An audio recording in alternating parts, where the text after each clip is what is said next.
Bismillahirrahmanirrahim. Assalamualaikum warahmatullahi wabarakatuh. Alhamdulillahirabbil alamin, wassalatu wassalamu ala asyrafil anbiya'i wal mursalin wa ala alihi wa sahbihi wa man tabi'a hudahu ila yaumiddin. Asyhadu an la ilaha illallah wahdahu la syarikalah wa asyhadu anna Muhammadan 'abduhu wa rasuluh sallallahu alaihi wasallam la nabiyya ba'dah. Ya ayyuhallazina amanu taqullaha haqqa tuqatih wa la tamutunna illa wa antum muslimun. Ayyuhal ikhwah wal akhwat rahimakumullah, pada siang hari yang berbahagia ini kembali kita bertemu untuk kajian pekanan dan juga rapat dewan guru. Pada siang hari yang berbahagia ini insyaallah saya akan uraikan sedikit tentang masalah bid'ah, ya. Karena kita sering mendengar istilah ini dan mungkin juga ada hal-hal yang perlu untuk kita ketahui, ya. Saya ambil dari kitab Aqidatul Tauhid karangan Syekh Shalih Al-Fauzan hafizahullah taala. Beliau mengatakan al-faslul awal ta'riful bid'ati anwa'uha wa ahkamuha. Pasal yang pertama adalah definisi bid'ah, macam-macamnya dan hukum-hukumnya. Yang pertama ta'rifuha, yaitu definisi bid'ah. Al-bid'atu fil lughati ma'khuzatun minal bad'. Kata beliau, kata bid'ah secara bahasa ma'khuzatun minal bad'i, diambil dari kata al-bad'. Ya, al-bid'ah itu diambil dari kata al-bad'u. Bada'a yabda'u bad'an. Apa itu makna al-bid'ah? Wa huwal ikhtira'u ala ghairi mithalin sabiq, yaitu menciptakan sesuatu, mengadakan sesuatu tanpa ada contoh yang mendahuluinya, ya. Mengadakan atau membuat atau menemukan sesuatu tanpa ada contoh sebelumnya. Itu secara bahasa kita sebut dengan bid'ah, ya. Wa minhu qauluhu ta'ala badi'us samawati wal ardi. Di antaranya, maksudnya di antara bid'ah dengan arti mengadakan sesuatu tanpa ada contoh sebelumnya, di antaranya adalah firman Allah Ta'ala badi'us samawati wal ard. Allah adalah pencipta langit dan bumi tanpa ada contoh sebelumnya. Allah adalah pencipta langit dan bumi. Sebelum langit dan bumi ini ada, apakah ada langit? Ada bumi? Enggak ada. Lalu Allah adakan.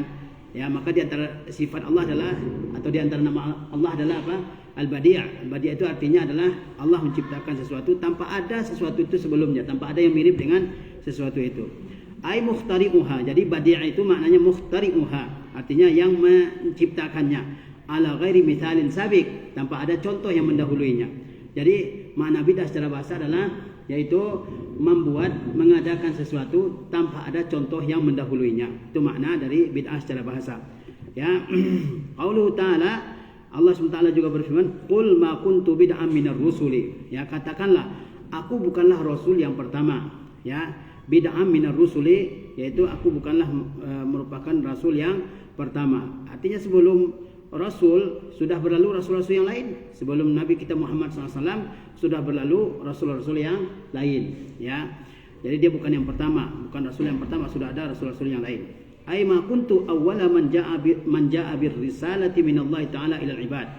Maksudnya ma kuntu bid'an minar rusul, maksudnya adalah aku bukanlah orang yang pertama datang membawa risalah dari Allah SWT untuk hambanya. Jadi seorang rasul bukanlah dia rasul yang pertama membawa risalah dari Allah Azza wa Jalla untuk hambanya.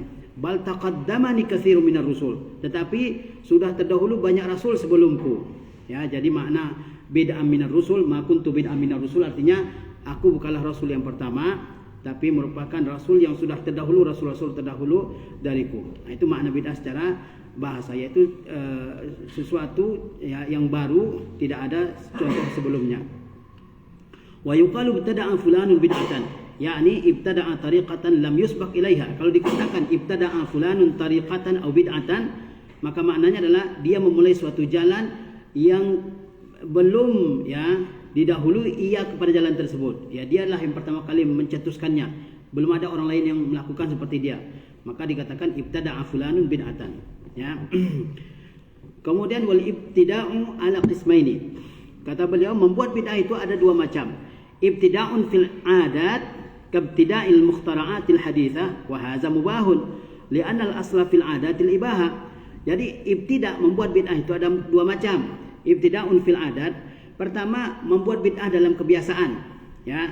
Kabtida'il mukhtara'atil hadithah, seperti membuat bid'ah terkait dengan penemuan-penemuan baru, ya. Wa hadza mubahun, dan ini adalah hal mubah. Jadi kalau penemuan-penemuan baru dalam hal kebiasaan, seperti dalam hal pakaian, minuman, ya, alat-alat yang kita gunakan sehari-hari seperti alat-alat elektronik, ya, dan seterusnya, pesawat, sendok dan seterusnya, itu bukan bid'ah agama. dan itu adalah hal yang mubah, ya. Ya, karena dia penemuan terkait dengan kebiasaan, ya, terkait dengan kebiasaan. Itu adalah hal yang dibolehkan. Wa hadza mubahun, ya. Jadi jangan dikatakan orang salafiyin tidak boleh makan dengan sendok, karena sendok bid'ah tidak ada zaman Nabi, ya. Itu adalah hal yang dalam urusan dunia, ya, penemuan dalam urusan dunia dibolehkan, ya. Kata beliau wa hadza mubahun. Jadi membuat bid'ah dalam kebiasaan seperti membuat bid'ah dalam penemuan-penemuan baru. Dulu nggak ada pesawat.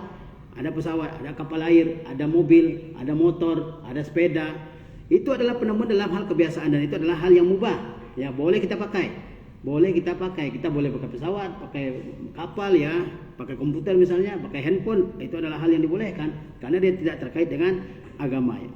Li'annal asla fil adat al-ibahah. Karena hukum asal dari kebiasaan, dari adat adalah ibahah, yaitu boleh. Hukum asal kebiasaan adalah boleh, ya. Yang kedua, wabtida'un fid din. Yang kedua adalah bid'ah dalam agama. Membuat bid'ah dalam agama. Wa hadza muharramun. Dan ini diharamkan. Jadi membuat bid'ah dalam perkara duniawi, ya, perkara kebiasaan, itu hal yang dibolehkan.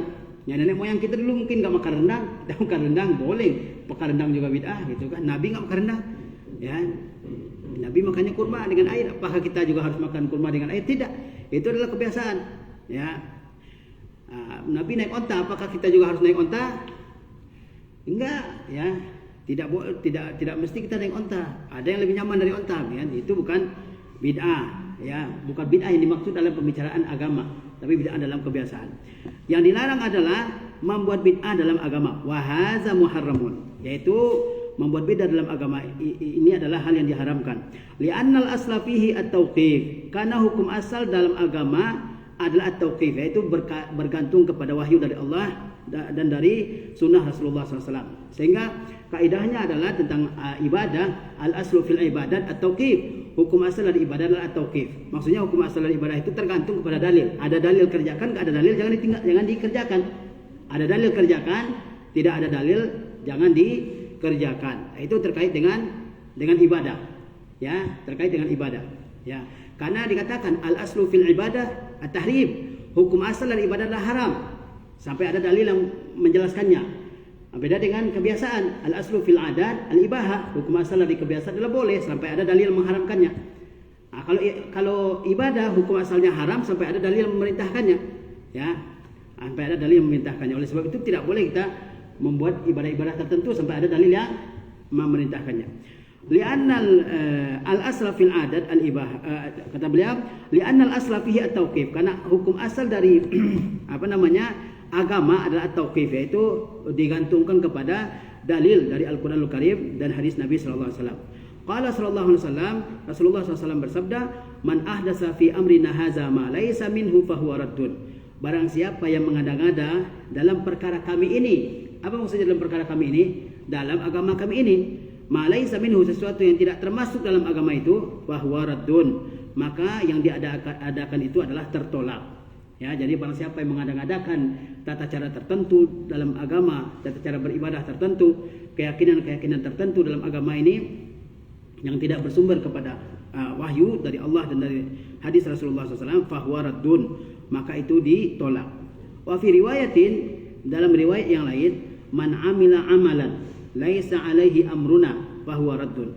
Barang siapa yang mengamalkan suatu amal yang tidak berdasarkan kepada ketentuan kami, fahuwa raddun, maka dia ditolak. Nah, jadi jelas ya, perkara adat dan perkara ibadat.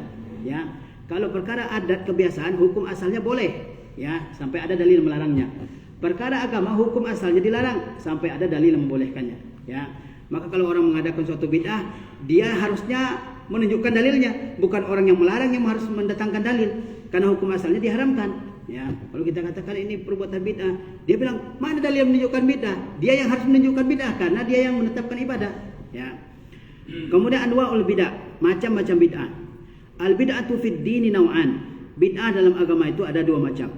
An-naw'ul awwalu bid'atun qauliyatun i'tiqadiyatun. Bid'ah dalam agama itu ada dua macam. Yang pertama bid'ah qauliyah i'tiqadiyah. Ya, bid'ah terkait dengan keyakinan, terkait dengan i'tikad.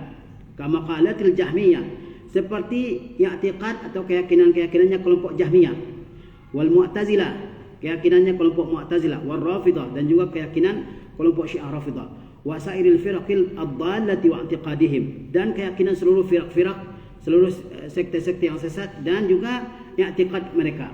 Jadi bid'ah dalam agama ada dua macam. Yang pertama bid'ah terkait dengan qaul, dengan keyakinan, terkait dengan doktrin, dengan ajaran, terkait dengan i'tiqad. Itu namanya bid'ah qauliyah i'tiqadiyah. Seperti misalnya bid'ah yang dibuat oleh siapa? Jahmiyah, Mu'tazilah, Rafidah, dan juga bid'ah yang dibuat oleh kelompok-kelompok sesat yang lainnya. Yang kedua, an-naw'u tsani bid'atun fil ibadat. Yang kedua bid'ah dalam agama adalah bid'ah dalam ibadah-ibadah. Kata'abbudu lillahi bi'ibadatin lam yusyarri'ha, seperti beribadah kepada Allah Azza wa Jalla dengan ibadah yang tidak disyariatkan Allah. Nah, ini bid'ah dalam agama yang kedua, yaitu bid'ah terkait dengan ibadah-ibadah. Contohnya apa? Seperti beribadah kepada Allah dengan ibadah yang tidak disyariatkan oleh Allah Azza wa Jalla. Wahiyya aqsam, dan dia ada bermacam-macam ya. Jadi bid'ah yang kedua adalah bid'ah terkait dengan ibadah, seperti beribadah kepada Allah Azza wa Jalla dengan ibadah yang tidak disyariatkan oleh Allah. Yang pertama tadi bid'ah terkait dengan keyakinan. Yang kedua bid'ah terkait dengan ibadah, yaitu beribadah kepada Allah Azza wa Jalla dengan ibadah yang tidak disyariatkan oleh Allah Azza wa Jalla. Dan ini ada beberapa macam. Al-qismul awal, yang pertama, ma yakunu fi aslil ibadah. Ya, apa yang pada asalnya merupakan ibadah. Ma yakunu fi aslil ibadah, ya. Apa yang pada asalnya bukan termasuk ibadah. Bi an yuhdisa ibadatan laisa laha aslun fi syar'i. Ya, dengan mengadakan suatu ibadah yang tidak ada dasarnya dalam agama. Jadi bid'ah terkait ibadah ini bermacam-macam. Di antaranya adalah dia melakukan bid'ah yang memang tidak ada dasarnya sama sekali. Tidak ada dasarnya sama sekali dari agama. Contohnya apa? Ka'an yuhdisa salatan ghaira masyru'atin, seperti mengadakan salat yang tidak disyariatkan. Dia adakan salat tersendiri. Enggak ada dalam hadis Nabi sallallahu alaihi wasallam. Dia ciptakan salat tersendiri. Ya, enggak ada dalilnya dari hadis Nabi sallallahu alaihi wasallam. Ini namanya bid'ah yang tidak ada dasarnya. Atau siyaman ghaira masyru'in aslan, atau melakukan puasa yang tidak disyariatkan sama sekali, ya. Melakukan puasa yang tidak disyariatkan sama sekali, ya. Puasa mutih kah atau puasa yang lain, ya. Enggak ada dasarnya sama sekali.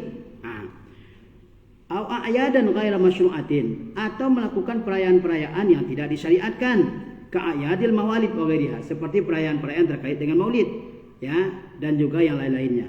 Ini adalah bid'ah dalam ibadah, yaitu mengadakan ibadah yang tidak ada dasarnya sama sekali dalam agama, enggak ada dalilnya sama sekali, seperti mengadakan salat yang tidak ada dasarnya dalam hadis Nabi, atau mengadakan puasa yang tidak ada hadisnya, atau perayaan-perayaan seperti perayaan-perayaan terkait dengan hari-hari kelahiran.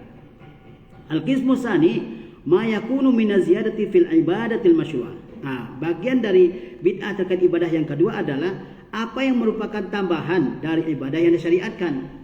Dia ibadahnya disyariatkan, tapi ada tambahan, dibuat-buat tambahannya. Ya, kama law zada rak'atan khamisatan fi salati zuhri awil asri mathalan. Seperti misalnya orang yang menambah rakaat yang kelima dalam salat zuhur atau dalam salat asar sebagai contoh. Kalau ada orang dia salat asar 4 rakaat, ditambah lagi satu lagi supaya lebih banyak pahalanya mungkin, ya. Ditambahin. Nah, itu asalnya ibadahnya disyariatkan salat asar, salat zuhur, tapi tambahannya bidah, enggak ada dikerjakan salat asar 5 rakaat oleh Rasulullah atau salat zuhur, ya. Al-qismu tsalis, bagian bid'ah yang ketiga terkait ibadah, ma yakunu fi sifati ada'il ibadatil masyru'ah. Apa itu? Yaitu yang terkait dengan tata cara melaksanakan ibadah yang disyariatkan. Ibadahnya disyariatkan. Bid'ahnya di mana? Bid'ahnya pada tata cara melaksanakannya. Bi an yu'addiyaha ala sifatin ghairi masyru'atin, yaitu dia menunaikan tidak dengan sifat yang disyariatkan. Ibadahnya ada dalil mensyariatkannya, tata caranya yang tidak ada dalil seperti itu yang menunjukkannya.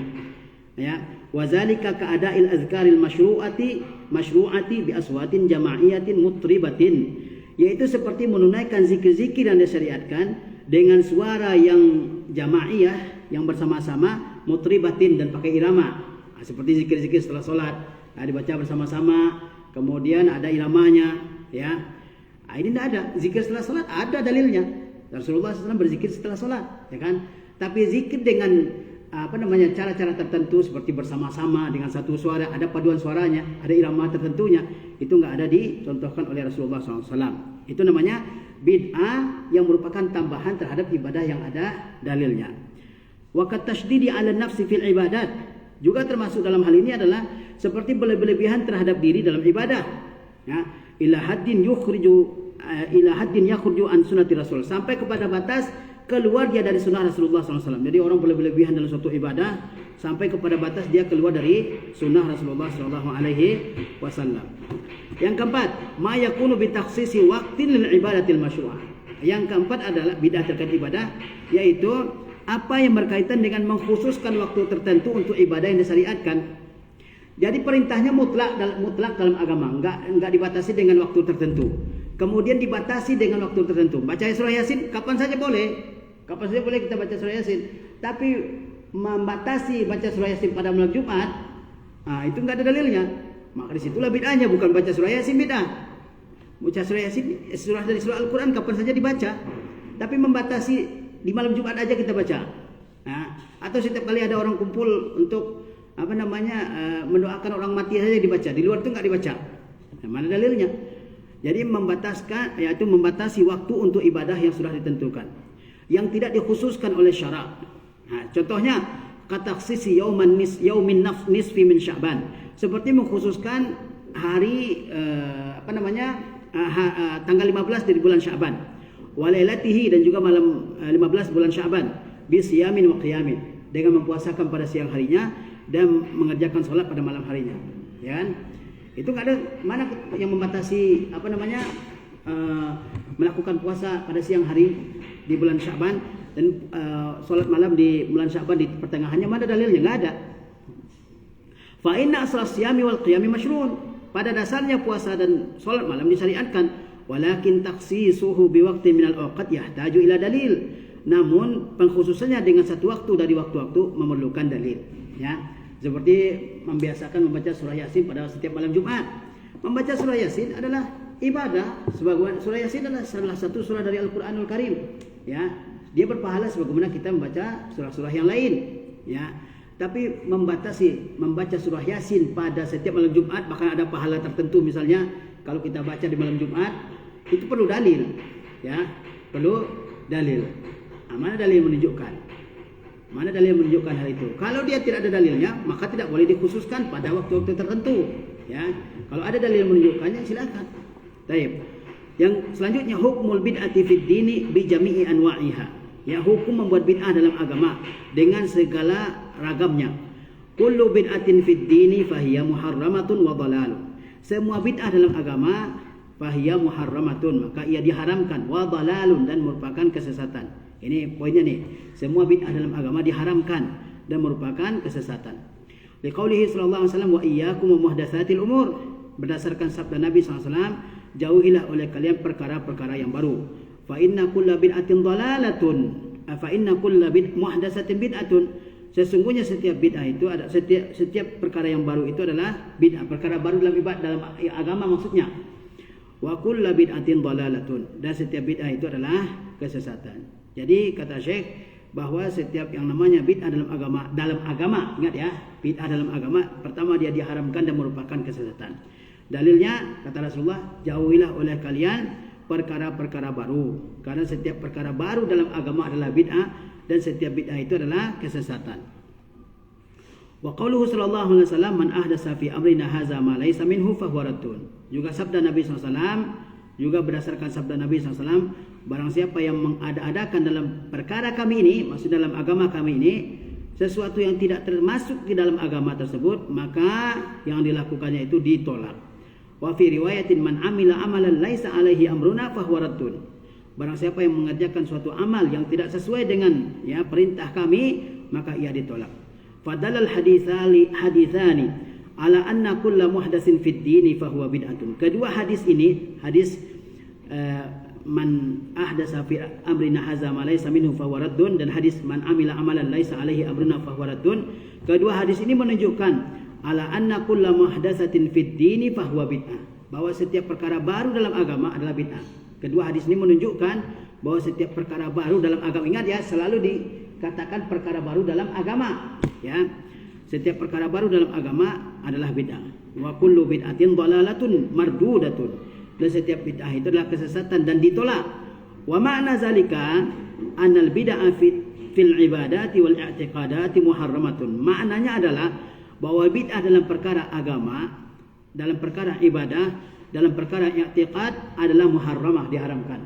Membuat bid'ah dalam perkara ibadah dan perkara i'tiqad itu diharamkan. Walakinna tahrima yatafawatu bihasabi nau'iyatil bid'ati.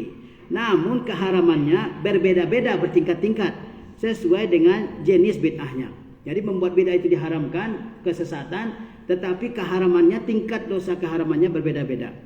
Faminha ma huwa kufrun sarahun. Di antara bid'ah ada yang merupakan kekufuran secara jelas. Ya, qat tawafi bil quburi taqarruban ila ashabiha. Di antara bid'ah ada yang merupakan kekufuran secara jelas. Seperti apa? Seperti tawaf di kuburan dengan niat takarub kepada penghuninya. Nah, ini bid'ah dalam ibadah. Tawaf di kuburan dengan niat apa? Dengan niat bertakarub kepada penghuni kuburan tersebut, ya. Itu adalah bid'ah yang membawa kepada kekufuran. Wa taqdimi az-zabaihi wan nuzuri laha. Juga mempersembahkan sembelihan-sembelihan dan nazar-nazar untuknya. Ya, kalau saya sembuh penyakit, nanti saya bernazar, saya sedekah ke kuburan Syekh Fulan dan Ilan misalnya. Nah, itu dia yang pertama, bid'ah yang merupakan kekufuran. Ya. Juga seperti apa? Wa du'a ashabiha. Juga berdoa kepada penghuni kubur, itu adalah bid'ah dalam agama yang merupakan kekufuran. Wal istighasati bihim. Juga beristighasah kepada mereka, agisni, ya. Tolonglah saya. Juga seperti apa? Wa aqwali ghulatil Jahmiyah wal Mu'tazilah. Juga seperti pendapat-pendapat Jahmiyah dan Mu'tazilah yang ekstrim. Nah, ini dia bid'ah yang merupakan kekufuran. Ya, seperti apa? Tawaf di kuburan, istighasah di kuburan, mempersembahkan sembelihan-sembelihan dan nazar-nazar untuk kuburan. Ya, berarti istighasah kepada penghuni-penghuni kubur. Juga ucapan-ucapan Jahmiyah dan Mu'tazilah yang ekstrim. Selanjutnya, wa minha ma huwa min wasaili syirki. Di antara bid'ah ada juga yang merupakan jalan menuju kesyirikan. Ya, kal bina'i 'alal qubur, seperti membuat bangunan di atas kubur. Wassalati wa du'a indaha, juga mengerjakan salat dan berdoa di samping kuburan. Ya. Wa minha ma huwa fisqun i'tiqadi. Di antara bid'ah itu juga ada yang merupakan kefasikan terkait akidah, ka bid'atil khawarij wal qadariyah wal murji'ati fi aqwalihim wa i'tiqadatihim al mukhalifati lil adillati syar'iyyah.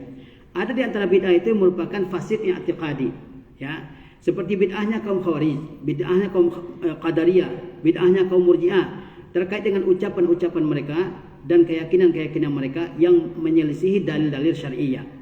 Ya, wa minha ma huwa maksiyah. Di antara bid'ah ada yang merupakan maksiat. Ka bid'atit tabattul, seperti bid'ah membujang. Ya, dia membujang, enggak mau nikah, tapi dengan syarat, dengan niat apa? Dengan niat itu ibadah, ya. Wasiyami qa'iman fi syams, dan juga berpuasa dalam keadaan berdiri di tengah terik matahari, ya. Wal khisa, dan juga mengkebiri biqasdi qat'i syahwatil jima', dengan maksud menghilangkan syahwat untuk berhubungan suami istri. Jadi hukum dasar dari bid'ah adalah diharamkan dan merupakan kesesatan, tapi keharamannya bertingkat-tingkat. Ada yang merupakan kekufuran, ada yang merupakan wasail, sarana menuju ke sarana menuju, ya, kesyirikan. Ada juga yang merupakan fasik dalam bentuk keyakinan, ya, fasik dalam bentuk keyakinan, seperti keyakinannya Mu'tazilah, Qadariyah, Murji'ah dan seterusnya, ya. Kemudian ada peringatan dari saya, kita baca sedikit lagi. Tanbih, man qassama al-bid'ata ila bid'atin hasanatin wa bid'atin sayyi'atin fa huwa mukhti'un wa mukhalifun liqaulihi sallallahu alaihi wasallam fa inna kulla bid'atin dhalalah. Barang siapa yang membagi bid'ah kepada bid'ah hasanah dan bid'ah sayyi'ah, maka dia keliru. Wa mukhalifun liqaulihi sallallahu alaihi wasallam, dan menyelisihi sabda Nabi sallallahu alaihi wasallam, fa inna kulla bid'atin dhalalah. Jadi orang membagi bid'ah menjadi bid'ah hasanah dan bid'ah sayyi'ah, orang itu keliru karena ucapannya itu menyelisihi sabda Nabi sallallahu alaihi wasallam yang mengatakan sesungguhnya setiap bid'ah adalah sesat. Lianna Rasulullah sallallahu alaihi wasallam hakama 'alal bid'ah, ya, kulliha bi annaha dhalalah. Karena Rasulullah sallallahu alaihi wasallam telah menghukum semua bid'ah semuanya dengan apa? Dengan kesesatan. Wa hadza yaqulu laisa kullu bid'atin dhalalah. Sementara orang ini mengatakan bukan setiap bid'ah itu sesat, ya. Jadi kalau orang mengatakan bid'ah itu ada bid'ah sayyi'ah, ada bid'ah hasanah, dia keliru, ya, dan menyelisih sabda Nabi SAW yang mengatakan setiap bid'ah adalah sesat, ya. Jadi Rasulullah SAW menghukum bahwa setiap bid'ah itu adalah sesat, sementara dia mengatakan, ya, bukan setiap bid'ah yang sesat, ya. Bal hunaka bid'atun hasanatun. Kemudian dia mengatakan di sana ada bid'ah yang baik. Qala al-Hafiz Ibnu Rajab fi Syarh al-Arba'in Al-Hafiz Ibnu Rajab berkata dalam Syarah Al-Arba'in, faqauluhu sallallahu alaihi wasallam, maka sabda Nabi sallallahu alaihi wasallam, kullu bid'atin dhalalah, setiap bid'ah adalah sesat, min jawami'il kalim, termasuk jawami'il kalim. Jawami'il kalim adalah kata-kata yang ringkas namun maknanya sangat luas. Jadi kata kullu bid'atin dhalalah, setiap bid'ah adalah sesat, termasuk jawami'il kalim yang merupakan salah satu keistimewaan Rasulullah SAW. Jadi maknanya kalimat ini singkat tapi maknanya sangat luas ya. La yakhruju anhu syai'un, tidak ada sesuatu pun yang keluar darinya. Semua bid'ah adalah sesat ya. Wa huwa aslun azimun min usuliddin, dan dia termasuk ya pokok yang sangat besar di antara pokok-pokok agama. Wa huwa syabihun bi qaulihi sallallahu alaihi wasallam, man ahdasa fi amrina hadza ma laysa minhu fa huwa raddun. Dan ucapan Rasulullah kullu bid'atin dhalalah itu sama dengan hadis beliau yang berbunyi, barang siapa yang mengada-ngada dalam agama kami yang tidak merupakan termasuk darinya, fa huwa raddun, maka ia ditolak. Faqulu man ahdasa syai'an wa nasabahu ila ad-din wa lam yakun lahu aslun fid din yarji'u ilaihi fa huwa dhalalatun. Maka setiap orang yang mengada-ada sesuatu dan menisbahkannya kepada agama sementara dia tidak punya dasar dari agama di mana dia bisa kembali kepadanya, fa huwa dhalalatun, maka itu adalah kesesatan. Wad-dinu bari'un minhu, dan agama berlepas diri darinya. Wa sawa'an fi zalika masailul i'tiqadat, baik terkait masalah-masalah i'tiqadat, awil a'mal, baik perbuatan-perbuatan, awil aqwal, ataupun ucapan-ucapan az-zahirati wal batinah, yang zahir maupun yang batin. Jadi tidak ada pembagian bid'ah menjadi bid'ah hasanah dan bid'ah sayyi'ah, karena Rasulullah SAW mengatakan setiap bid'ah sesat. Bid'ah apa saja, baik bid'ah terkait dengan i'tiqad, terkait dengan amal, terkait dengan ucapan yang zahir maupun yang batin, semuanya adalah kesesatan. Sama dengan sabda Rasulullah, siapa yang mengada-ada dalam agama ini sesuatu yang tidak berasal dari agama, maka tertolak. Sama, kedua hadis itu maknanya sama. Jadi tidak ada apa? Tidak ada yang namanya bid'ah sayyi'ah ataupun bid'ah hasanah. Semua bid'ah adalah kesesatan. Barangkali inilah yang bisa kita sampaikan dalam kesempatan yang berbahagia ini. Mudah-mudahan Allah Azza wa Jalla ya memberikan taufiknya kepada kita semua sehingga kita ya makin paham dengan agama kita dan makin konsisten dengan sunnah Nabi sallallahu alaihi wasallam. Wassallallahu ala nabiyina Muhammadin wa ala alihi wasallam. Wassalamualaikum warahmatullahi wabarakatuh.